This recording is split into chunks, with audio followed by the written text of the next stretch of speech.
Have you ever had a situation in life where you felt like you had more to do than you had time to get it all done? I know Tom does, sitting on the other side of this camera. He's smiling and laughing right now because he feels that way all the time. And I think many of us do. All right, you look around, it's like, oh, I need to clean this, I need to do that, I need to reply to that email or answer that phone call. And it can be really hard when it feels like there's more work to be done than there are hours in the day to get it done, or there's just not enough of me to go around. You ever feel that way? You ever feel like I wish I could clone myself and one of myselves could be lying in bed and getting sleep while the other one's off working and doing everything that needs to be done? Well, I wonder if Jesus ever felt that way. Because at the end of Matthew chapter 9, Jesus has been doing his ministry and amazing things have happened. And from the end of chapter 8 through most of chapter 9, we see Jesus engaged in really three miracles of power, and the people coming to him and wanting a piece of him and wanting to be healed and touched and taught and cleansed is only growing. And there's only one Jesus.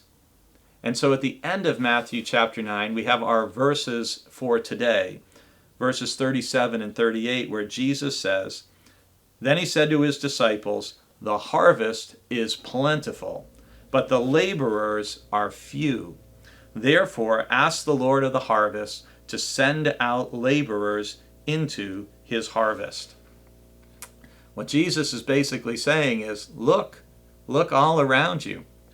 The fields are white for harvest. There are people who need the Lord everywhere we look in our life, everywhere you look, in your circle of relationship, at work, at school, in your neighborhood, as you go for walks around where you live. You're going to encounter people all the time who need the Lord, who need love, who need relationship, who need support and encouragement, who need prayer, who need comfort.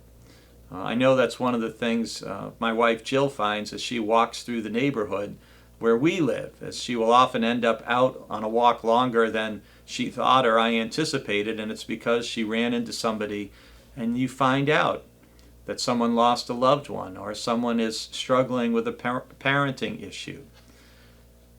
The Lord needs each and every one of us to be a laborer in the Lord's vineyard.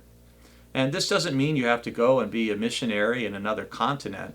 It simply means as you go about your day, you do so with your eyes and your ears and your heart and your spirit open to the leading of the Holy Spirit and to having an awareness of the people around you. Because any encounter you have with another person can be a time when you can be Christ to them at a time when they might need it. And just possibly someone else you don't even know could end up being Christ to you as well. Be a laborer in the vineyard of the Lord.